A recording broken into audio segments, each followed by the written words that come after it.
नमस्कार।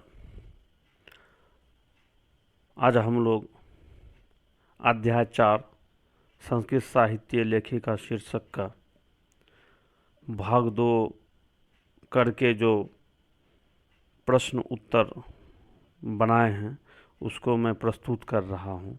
इससे पूर्व के वीडियो में हमने संस्कृत साहित्य लेखिका के भाग प्रथम का जो है प्रश्न उत्तर बताए थे।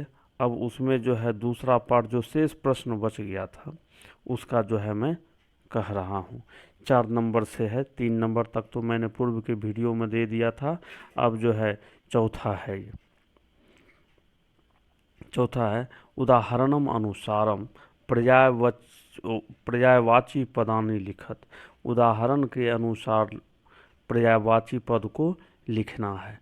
अब जैसे उदाहरण है यहाँ के विशालम इत्यस्य पर्याय पदम किम। विशाल ऐसे पद का पर्याय पद क्या है, तो उत्तर क्या हो जाएगा, विशालम ऐसे इत्यस्य विपुलम पर्याय पदम। विशालम ऐसे शब्द का जो है विपुल जो है पर्यायवाची पद हुआ। अब उसी तरह जो है इसमें बनाना है। पहला है वृथा इत्यस्य। वृथा ऐसे पद का जो है व्यर्थम पर्याय पदम। तत्परा इत्यस्य उत्सुकाः पर्याय पदम। वर्तते इत्यस्य अस्ति पर्याय पदम। ख्याता इत्यस्य प्रसिद्धा पर्याय पदम। ज्ञातमेव इत्यस्य विदितमेव पर्याय पदम। भार्या इत्यस्य पत्नी पर्याय पदम। जननी इत्यस्य माता पर्याय पदम।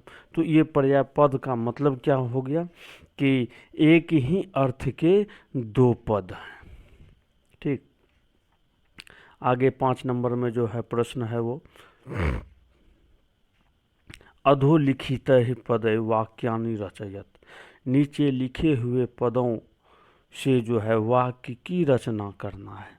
जैसे पहला है सभायाम, सभा में, तो इसका हम क्या बनाए हैं, जनकस्य सभायाम गार्गी आसीत। जनक की सभा में गार्गी थी। जनक की सभा में गार्गी थी। दूसरा है प्रथम कल्पा, तो इसका क्या बनाए हैं, विजयांग का प्रथम कल्पा अस्ति। लभ्यते, इसका बनाए हैं परिश्रम ज्ञानम लभ्यते। परिश्रम से ज्ञान प्राप्त होता है। ऋषयः, ऋषयः वने बसंती। ऋषि लोग वन में रहते हैं। शास्त्राणाम, शास्त्राणाम रचनायाम लेखिका अपि आसन। शास्त्रों की रचना करने में लेखिका भी थी। आगे है 6 नंबर में उदाहरणम अनुसृत्य स्त्री प्रत्यय योग शब्देन योगेन शब्दम रचयत। उदाहरण का अनुसरण करके स्त्री प्रत्यय के योग से शब्द की रचना करना है। अर्थात जो सब पद या शब्द दिया हुआ है उसमें जो है क्या करना है, स्त्री प्रत्यय लगाना है। जैसे उदाहरण है कारक है, कारक में टाप प्रत्यय लगाया जाती है। ये टाप कौन है, तो स्त्री प्रत्यय है। तो अब टाप स्त्री प्रत्यय को लगाया तो क्या बन गया यहाँ कारिका। तो अभी तो जो है इसको डिटेल से जो है नहीं बता पा रहे हैं। अगले वीडियो में जो है हम इसको डिटेल से बताएंगे कि ये कारक में टाप प्रत्यय लगा तो फिर जो है कारिका कैसे बना। तो अभी तो पुस्तक में दिया हुआ है उस रूप में बता रहे हैं। आगे का जो मेरा व्याकरण का जो वीडियो होगा उसमें जो है ये आपको डिटेल से बताया जाएगा कि कारक में क्या बचता है, टाप में क्या बचता है, तो कारक से कारिका कैसे बना, इसके बारे में जो है बृहत ज्ञान हम बताएंगे। अभी तो ये पुस्तक के हिसाब से देख रहे हैं हम। अगला है अब उस रूप में बना है लेखक जोड़ टाप। तो अब यहाँ टाप स्त्री प्रत्यय हो गया तो क्या बन गया लेखिका। नायक टाप नायिका।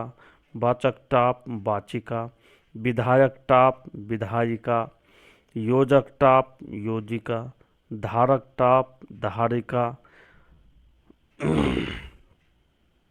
उसके बाद जो है पालक टाप पालिका, गायक टाप गायिका। इस तरह जो है हम टाप स्त्री प्रत्यय को जोड़ने के बाद जो कौन पद बनता है वो हम बता देंगे। आगे है पुनः 7 नंबर का ये प्रश्न है कि उदाहरणम अनुसृत्य रेखांकित पदानाम स्थाने अन्य पदानि योजयत।